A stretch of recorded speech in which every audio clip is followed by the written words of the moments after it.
अहिल्यानगरमध्ये खळबळ।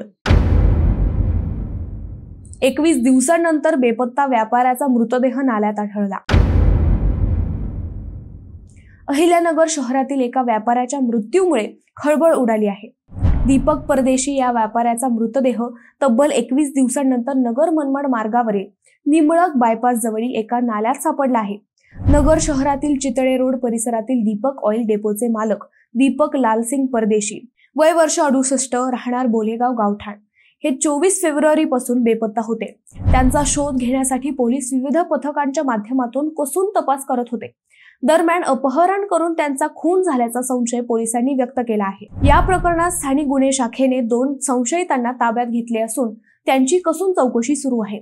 निंबळक बायपास रस्त्यावरील नाल्यात कुजलेल्या अवस्थेत एक मृतदेह आढळला।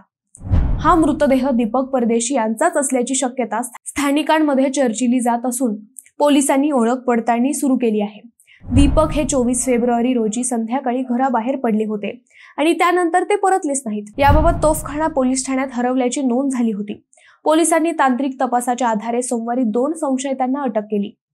रात्री उशिरापर्यंत त्यांची चौकशी सुरू होती। या घटनेने शहरात भीतीचे वातावरण पसरले असून खुनामागील कारणांचा शोध घेण्यासाठी पोलिसांचे प्रयत्न सुरू आहेत।